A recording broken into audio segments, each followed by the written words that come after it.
नमस्कार, राज्यसभा टीवी के खास कार्यक्रम विशेष में आपका स्वागत है। आज मैं हूं श्याम सुंदर।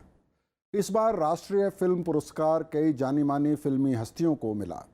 दिल्ली के विज्ञान भवन में हुए समारोह में राष्ट्रपति प्रणब मुखर्जी समेत कई नामचीन लोग मौजूद थे, लेकिन सबसे ज्यादा धूम रही दादा साहब फाल्के पुरस्कार को लेकर।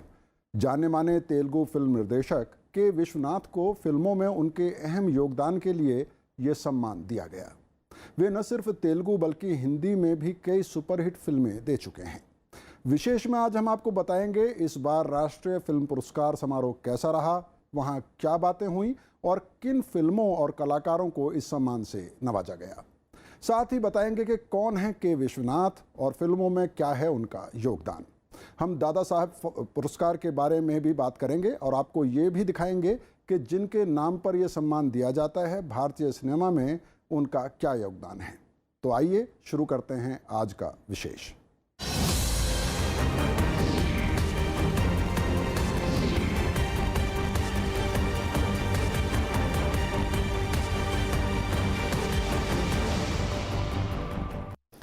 राष्ट्रपति प्रणब मुखर्जी ने दिल्ली के विज्ञान भवन में बुधवार को 64वें राष्ट्रीय फिल्म पुरस्कार विजेताओं को सम्मानित किया। इस मौके पर आयोजित कार्यक्रम में राष्ट्रपति ने कहा कि भारत विविधताओं का देश है और इसमें सिनेमा को असहिष्णुता खत्म करने में अहम योगदान देना चाहिए।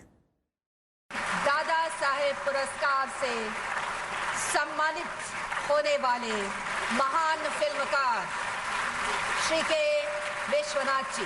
फिल्मी सितारों और राजनीतिक हस्तियों से सजे रंगारंग कार्यक्रम में इस साल के राष्ट्रीय फिल्म पुरस्कार विजेताओं को सम्मानित किया गया। इस मौके पर राष्ट्रपति प्रणब मुखर्जी ने विश्व बंधुत्व और सहिष्णुता का संदेश प्रचारित और प्रसारित करने के लिए भारतीय फिल्म उद्योग की सराहना की। उन्होंने कहा कि सफल फिल्मकार हमें असहिष्णुता खत्म करने और तार्किक होने का संदेश देते हैं। What is the inherent strength of keeping this vast multitude of people, 130 crores of Indians, practicing 200 languages in our daily lives, following 7 major religions, yet under one system, one constitution, one administration, and that is the heritage of our cultural civilization which we have inherited through ages. राष्ट्रपति ने कहा कि भारतीय लोकाचार, भारतीय संस्कृति और भारतीय मिट्टी में असहिष्णुता के लिए कोई स्थान नहीं है। उन्होंने सहिष्णुता का संदेश देशवासियों के बीच प्रसारित करने के लिए सिनेमा से जुड़े लोगों की सराहना की। उन्होंने अंतर्राष्ट्रीय स्तर पर युवा कलाकारों की लोकप्रियता को सराहा और विश्व बंधुत्व बढ़ाने के लिए उनके योगदान को अहम बताया। I saw mini India represented in a hall with all its features and characteristics, its diversity in language, culture, religion, customs, usage, but yet underlying one unity. Underlying unity and integrity. इससे पहले सूचना और प्रसारण मंत्री वेंकैया नायडू ने कार्यक्रम को संबोधित किया। सूचना और प्रसारण मंत्री ने दावा किया कि भारतीय सिनेमा ने देश की सांस्कृतिक विविधता, खूबसूरत प्राकृतिक दृश्यों और भाषाओं की अपार समृद्धि का बेहतरीन चित्रण किया है। उन्होंने कहा कि सिनेमा उद्योग ने देश को एकता के सूत्र में पिरोने में अहम भूमिका निभाई है। The larger question that emerges is how creative, constructive and meaningful this precious engagement is. That is where all stakeholders need to reflect. On this important occasion, I would like to call upon everybody, please reflect on this aspect. It is widely acknowledged that visuals have the most enduring influence on human mind and psyche. That's where the slight degree of caution is required. The film production is all about creative handling of a theme. In the pursuit of commercial success, I regret to note that this creative element is on the decline, and instead, more and more routine and creature products are also being dished out. सूचना और प्रसारण मंत्री ने फिल्मकारों को सलाह दी कि वो त्रासदी की कहानियों का वर्णन करते वक्त सावधानी बरतें। कार्यक्रम में सूचना एवं प्रसारण राज्य मंत्री कर्नल राज्यवर्धन सिंह राठौर भी मौजूद रहे। इसके अलावा सिनेमा से जुड़ी कई हस्तियों ने कार्यक्रम में शिरकत की। जैगम मुर्तजा, राज्यसभा टीवी। राष्ट्रपति प्रणब मुखर्जी ने बुधवार को 2016 के लिए राष्ट्रीय फिल्म पुरस्कार प्रदान किए। इसके अलावा प्रसिद्ध फिल्मकार और अभिनेता के विश्वनाथ को प्रतिष्ठित दादा साहब फाल्के सम्मान से नवाजा गया। दिल्ली के विज्ञान भवन में आयोजित कार्यक्रम में राष्ट्रपति प्रणब मुखर्जी ने 64वें राष्ट्रीय फिल्म पुरस्कार प्रदान किए। इसके साथ ही प्रसिद्ध फिल्मकार और अभिनेता के विश्वनाथ को दादा साहेब फाल्के सम्मान दिया गया। दादा साहेब पुरस्कार से सम्मानित होने वाले महान फिल्मकार श्री के विश्वनाथ जी। विश्वनाथ भारतीय सिनेमा का सर्वोच्च सम्मान पाने वाले 48वें व्यक्ति हैं। राष्ट्रपति ने पुरस्कार के तौर पर उन्हें स्वर्ण कमल, प्रशस्ति पत्र, 10 लाख रुपए नकद और एक शॉल देकर सम्मानित किया।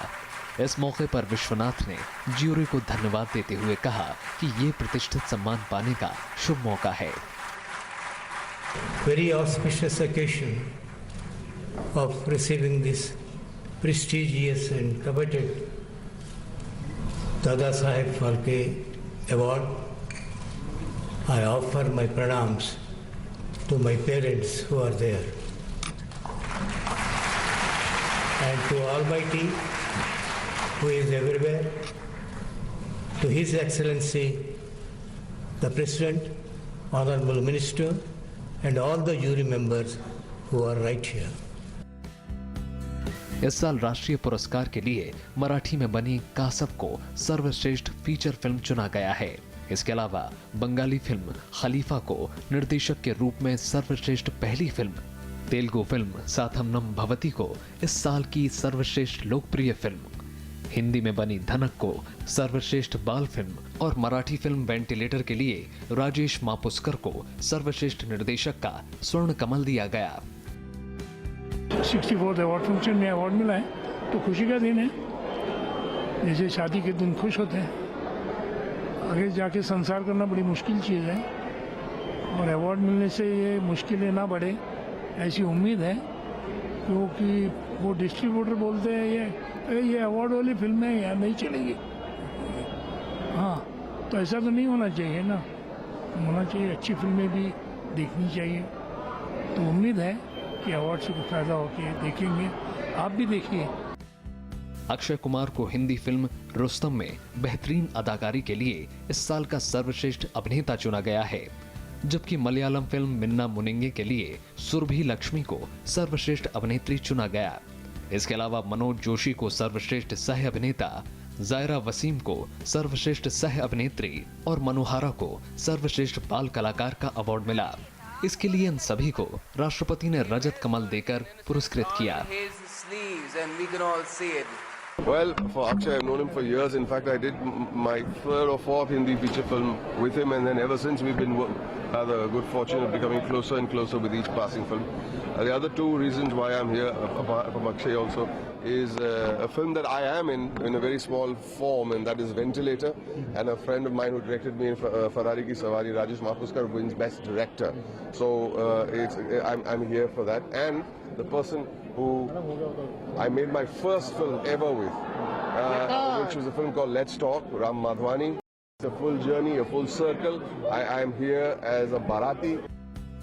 सुंदर अय्यर को सर्वश्रेष्ठ पुरुष प्लेबैक सिंगर, ईमान चक्रवर्ती को सर्वश्रेष्ठ महिला प्लेबैक सिंगर, तिरु को सर्वश्रेष्ठ सिनेमेटोग्राफी, पुष्पकरण को सर्वश्रेष्ठ मूल पटकथा, संजय कृष्णाजी पटेल को सर्वश्रेष्ठ प्रेरित कठपथा, रामेश्वरम एस भगत को सर्वश्रेष्ठ संपादन, सचिन को बेस्ट कॉस्ट्यूम डिजाइन, बापू पद्मानाथ को सर्वश्रेष्ठ संगीत निर्देशन और वेरा मधु को सर्वश्रेष्ठ गीतकार चुना गया है।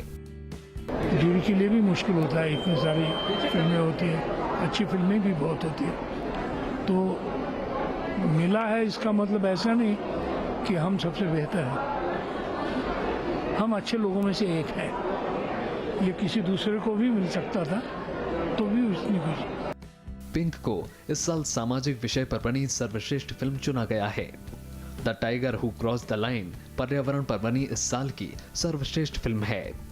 निर्माता, निर्देशक और अभिनेता अजय देवगन की फिल्म शिवाय को सर्वश्रेष्ठ स्पेशल इफेक्ट के लिए चुना गया है।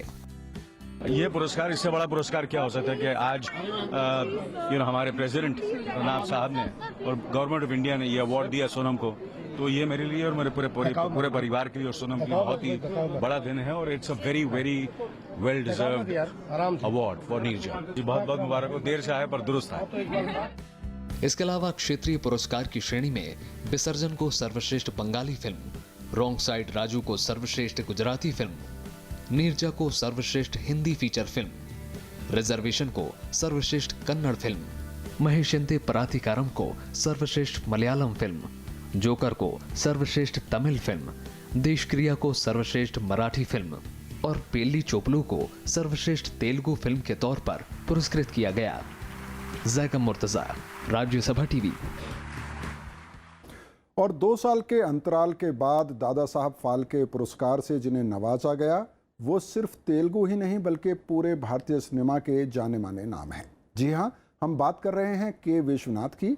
बीते 5 दशक का उनका फिल्मी सफरनामा कई उतार चढ़ावों से भरा रहा, लेकिन विश्वनाथ शिद्दत से फिल्में बनाने में जुटे रहे। आइए जानते हैं विश्वनाथ के बारे में।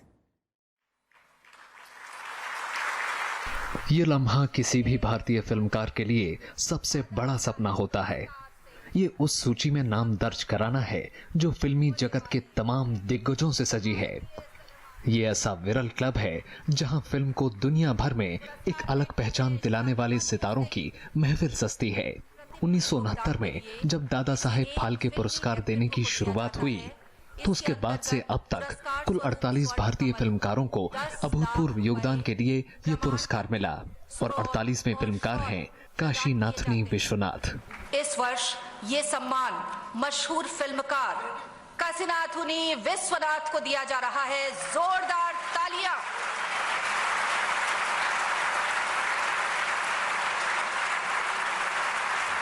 के विश्वनाथ फिल्म दुनिया में किसी परिचय के मोहताज नहीं हैं। निर्देशक के साथ साथ वो अभिनेता हैं, स्क्रीन प्ले लिखते हैं, ऑडियोग्राफर हैं, यानी फिल्म की हर बारीकी से पूरी तरह वाकिफ हैं। दादा साहेब फाल्के पुरस्कार से पहले उन्हें कई बड़े सम्मान मिल चुके हैं। 5 बार उन्हें राष्ट्रीय फिल्म पुरस्कार मिल चुका है। ईश्वर फिल्म के लिए सर्वश्रेष्ठ कहानी का, दक्षिण भारत की श्रेणी में उन्हें 8 बार सर्वश्रेष्ठ निर्देशक और 1994 में लाइफ टाइम अचीवमेंट सम्मान उनकी झोली में है। 6 बार उन्हें तेलुगु सिनेमा का सर्वश्रेष्ठ सम्मान नंदी पुरस्कार मिला। 1992 में उन्हें पद्मश्री से भी सम्मानित किया गया। के विश्वनाथ का घर पुरस्कारों से अटा पड़ा है।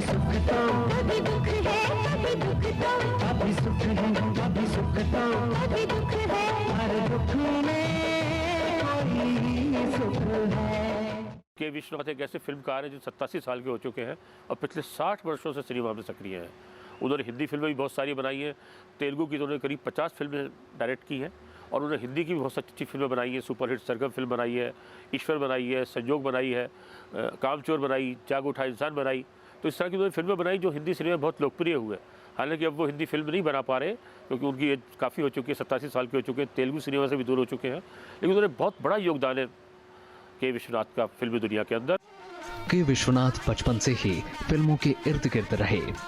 19 फरवरी 1930 को कृष्णा नदी के किनारे बसे आंध्र प्रदेश के एक छोटे से गांव में उनका जन्म हुआ। प्रशासन में ग्रेजुएट होने के बाद उन्होंने वोहनी स्टूडियो में साउंड रिकॉर्डिस्ट का काम शुरू किया, जहां उनके पिता भी काम करते थे। फिर वो अन्नपूर्णा स्टूडियो में आ गए, जहां विश्वनाथ ने निर्देशन के गुर सीखे।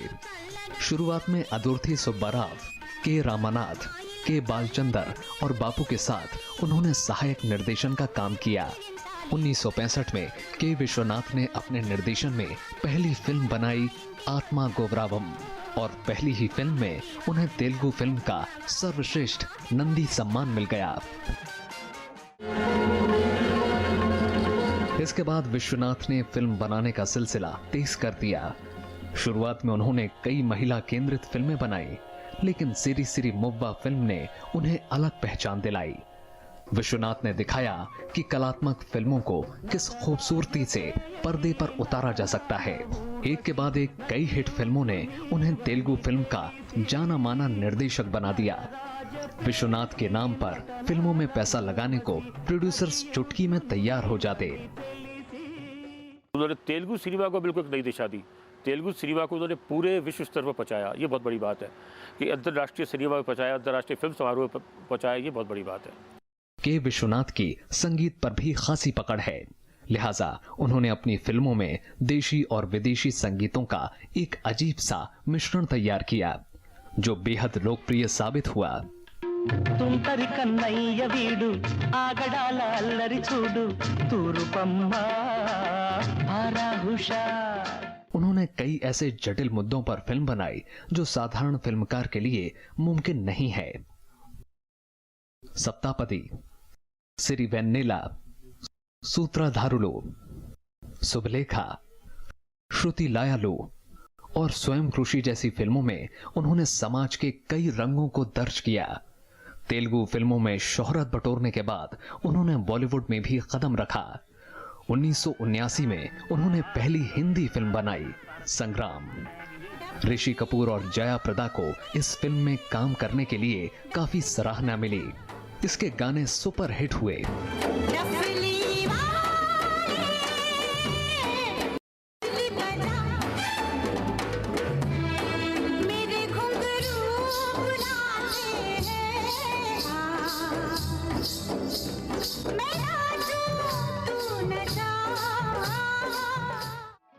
तो 1982 में राकेश रोशन, जया प्रदा और सुरेश ओबराय अभिनीत फिल्म बनाई कामचोर।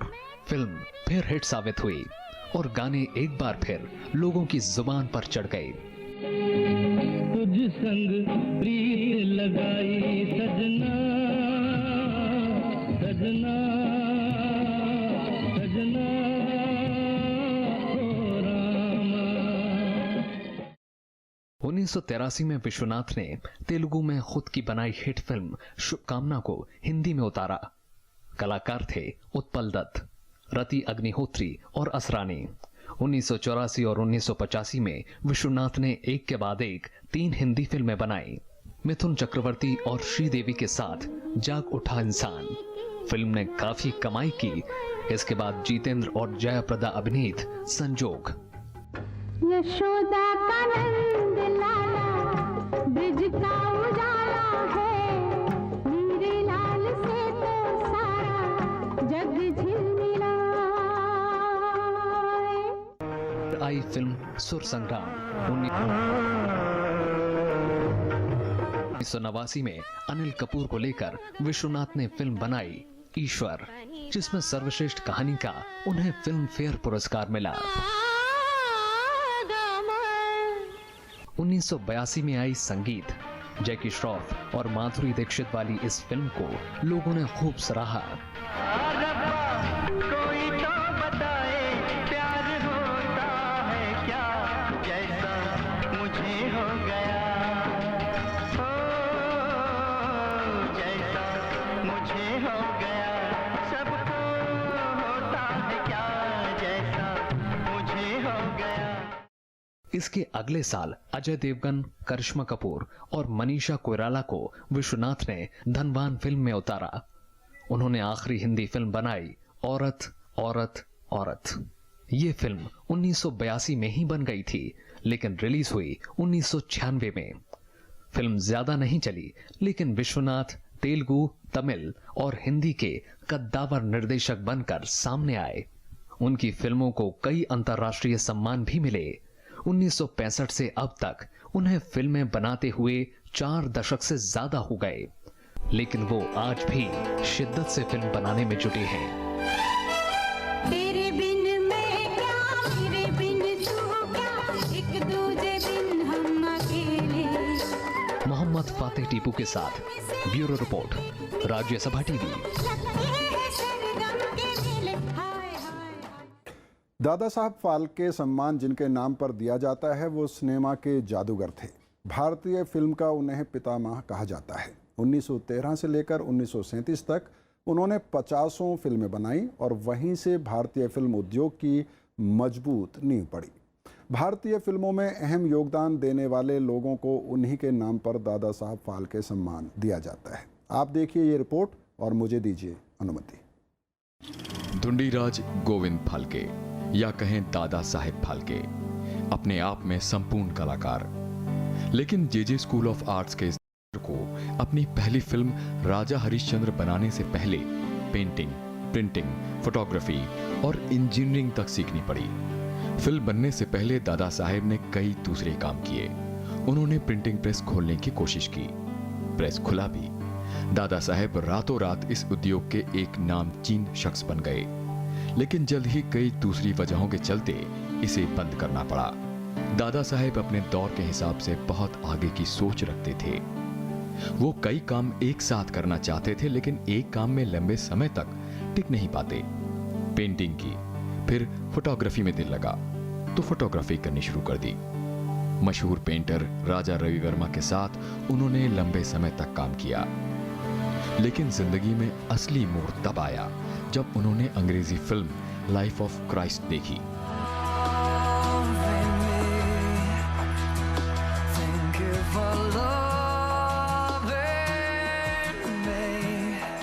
इसी फिल्म ने उन्हें भारतीय कथाओं के आदर्श पुरुषों पर फिल्में बनाने के लिए प्रेरित किया और इस तरह नींव पड़ी फिल्म राजा हरिश्चंद्र की।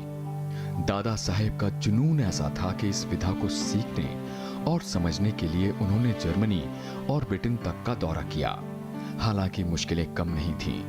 हरिश्चंद्र के किरदार के लिए तो कलाकार मिल गया, लेकिन तारामती के लिए कोई भी महिला आगे नहीं आई। ऐसे में उन्होंने खानसा में अन्ना सालुंके को इस रोल के लिए तैयार किया। इसके बाद भी कई बाधाएं आती गईं। इन बाधाओं से निपटते करीब 7.5 महीने बाद 3 मई 1913 को पहली भारतीय फिल्म राजा हरिश्चंद्र पर्दे पर दर्शकों को देखने को मिली। इस तरह भारतीय रुपहले पर्दे पर पहली बार फुल लेंथ फीचर फिल्म लोगों के बीच बनकर तैयार हुई। लेकिन दादा साहेब फाल्के का जुनून कम नहीं हुआ। इसके बाद जो फिल्में बनाने का सिलसिला उन्होंने शुरू किया वो अगले 3 दशकों तक जारी रहा। इसी के चलते उन्हें भारतीय फिल्म का पितामह कहा जाता है। उनको जब 100 साल हुए, उन्होंने पहली फिल्म बनाई थी जो हमारी भारतीय फिल्म की शुरुआत हुई। उनकी पहली बोलती फिल्म मूक फिल्म थी, पहली मूक फिल्म थी उनकी राजा हरिश्चंद्र, उससे शुरुआत हुई इसकी। उसके बाद वो उन्होंने बहुत काम किया, हालांकि वो बाद में अलग हो गए, बहुत उन्होंने बुरे दिन भी देखे, लेकिन उनको सम्मान देने के लिए जब उनकी जन्म शताब्दी मनाई जा रही थी तब इसका शुरू किया गया और पहली बार देविका रानी को ही पुरस्कार दिया गया था, अभिनेत्री देविका रानी को। दादा साहब फाल्के का जन्म 30 अप्रैल 1870 को महाराष्ट्र के त्रिंबकेश्वर में एक साधारण परिवार में हुआ। पिता संस्कृत के विद्वान थे। मुंबई में शुरुआती पढ़ाई लिखाई के बाद दादा साहेब ने बड़ौदा के कला भवन में दाखिला लिया। 1990 में जब वे कला भवन से पढ़कर निकले तो दादा साहेब पूरी तरह बदल चुके थे। कला उनकी जिंदगी का अहम हिस्सा बन गई। दादा साहेब ने भले ही मूक फिल्में बनाई, लेकिन कई ऐसी तकनीक का इस्तेमाल किया जो आज भी लोगों को चौंकाती है। उनकी फिल्मों में स्पेशल इफेक्ट्स भी देखने को मिले, जैसे श्री कृष्ण जन्म का ये सीन।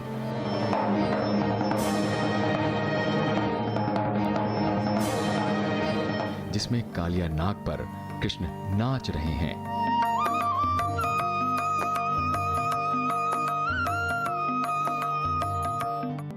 इसके बाद दादा साहेब फाल्के ने कई पौराणिक कथाओं पर आधारित 95 मूक फिल्में बनाई। 1913 में ही उन्होंने मोहिनी भस्मासुर बनाई। अगले बरस यानी 1914 में सावित्री सत्यवान, 1917 में लंका दहन, 1918 में श्री कृष्ण जन्म और 1919 में बनी कालिया मर्दन बेहद अहम है। जल्द ही कारोबारियों को यह समझ में आ गया कि फिल्म बनाना फायदे का सौदा है, तो मुंबई के 5 कारोबारियों ने उन्हें हिंदुस्तान फिल्म्स कंपनी खोलने के लिए तैयार किया। लेकिन दादा साहेब फिल्म को कला की तरह ही देखते थे और पैसा लगाने वाले लोग कारोबार की तरह। जाहिर है बात नहीं बनी। 1920 में उन्होंने हिंदुस्तान फिल्म से इस्तीफा दे दिया। 1932 में दादा साहेब ने आखिरी मूक फिल्म सेतु बंधन बनाई। नई तकनीक आने के बाद जब मूक फिल्मों का जादू फीका पड़ने लगा और कारोबारी सहयोगियों ने साथ छोड़ दिया, तो दादा साहेब ने पहली और आखिरी आवाज वाली फिल्म बनाई बरस 1937 में गंगा अवतरण। इसके बाद उन्होंने फिल्म बनाना बंद कर दिया। 19 बरस के फिल्मी करियर में उन्होंने 95 फिल्में और 26 लघु फिल्में बनाई। 16 फरवरी 1944 में उन्होंने दुनिया को अलविदा कह दिया। दादा साहेब चले गए, लेकिन देश में एक पूरी फिल्मी दुनिया बसा गए। उनकी मृत्यु के करीब 25 साल बाद भारत सरकार ने उनके नाम पर देश के सबसे बड़े फिल्म पुरस्कार की शुरुआत की। 2009 में उन पर आधारित मराठी फिल्म हरिश्चंद्रानी फैक्ट्री को ऑस्कर के लिए भी भेजा गया। ये दादा साहब फाल्के की ही देन है कि एक शताब्दी बाद आज हिंदुस्तान फिल्में बनाने में सबसे आगे है।